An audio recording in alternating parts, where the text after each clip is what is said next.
This is something that I have been itching to check out. It's ASUS's new flagship 1440p monitor, and it has a mode which can run at 720 Hz. That doesn't even seem like a real number when it comes to monitor refresh rates, but this one can do it. I've just spent a bunch of time testing it out, and I have a lot of thoughts. First of all, though, there are a couple of things that I don't want to go unnoticed on this monitor. First of which is actually the coding. This is the clearest and most anti-glare coding that I've ever seen on a monitor. This is the only monitor I've seen where you can have extremely strong ambient lighting hitting the panel and the black levels basically don't change at all. There's almost zero glare and it kinda looks fake. Of course, this is a pretty dramatic comparison with some brutal overhead lighting, but yeah, you get to maintain those black levels in pretty much any lighting setup you can imagine. It's a glossy coating as well, but it's unlike the QD OLED glossy where you get those black levels raising to like a purpley gray. This one is mega clear and just somehow stays pure black. This is also the first tandem OLED that I've reviewed. So tandem OLED is basically stacking the OLED layers to buff the light output. Apparently it also improves the lifespan of the panel as well, which is pretty cool.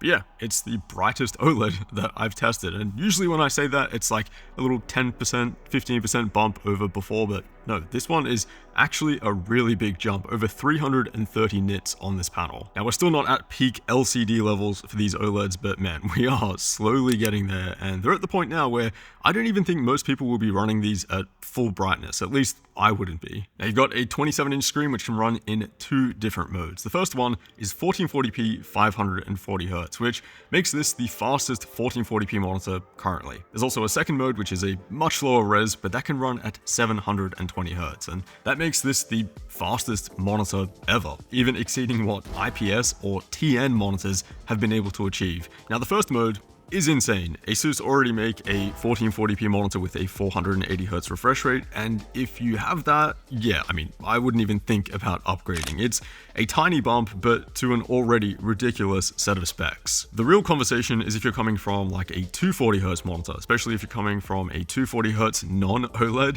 This is a massive bump both in smoothness, motion clarity, and overall image quality. I mean, your games are gonna look completely different. Targets are easier to keep up with visually, everything feels more responsive, and after switching to these higher refresh rates myself, yeah, I mean, you just don't want to play on anything slower. The fluidity and responsiveness of 500 Hz plus gaming is just unreal, and I'll never stop saying how insane it is. Of course, you do have to be playing games that can run that fast to see it to its full potential, but if you can, it is just something else. The second mode, though, is the one I was really interested to try on this monitor. 720 Hz, man, that is just insane, but it's a much lower resolution than I initially thought it would be. It's only 720p. Now, the pixel scaling is actually perfect between the two modes. 1 pixel at 1440p becomes 4 pixels at 720p, so I went in really open-minded, especially because I don't mind lower resolutions for esports games, but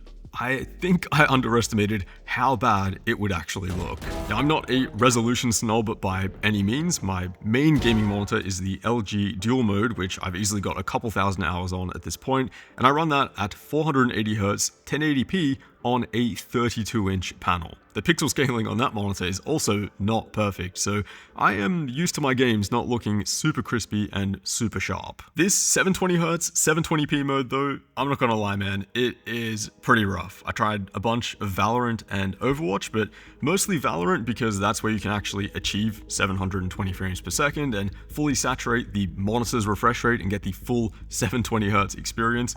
And I'm not gonna lie, 720Hz does look pretty mental. It is an unreal level of smoothness. Everything I just said about 540 Hz, it's like that, but even a little bit more. The UFO ghosting test, for example, I've never seen a result that looks that clear. Going from UFO ghosting test benchmark to an actual game at 720p though, big difference. I mean, at lower resolutions, everything gets downgraded. You get lower textures, the model detail decreases.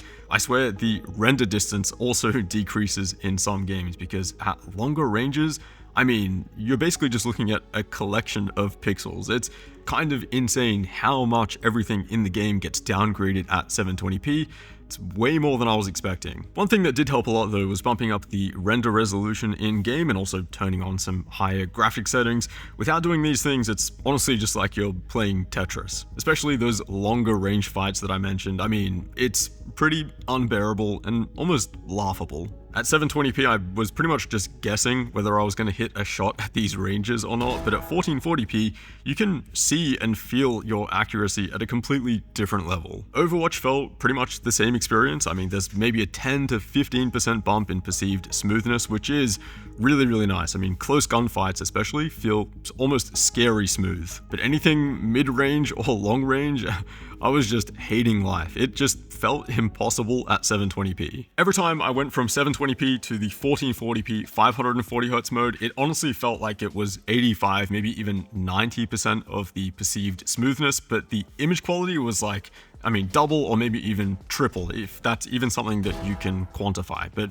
everything looks so much better, everything looks so much clearer. I think that's gonna be the mode that you're gonna be buying this monitor for, even the die-hard esports gamers like myself. I do actually like how the monitor looks as well. It's one of the reasons I kind of wanted to main it at my setup, because I think with a white desk, it does actually look really, really clean. You've got this transparent housing on the back and then this kind of white and silver backplate. The only things I'm not a fan of are this chin bezel, which you'll get on pretty much every monitor, and then you've got this kind of silver border around the panel.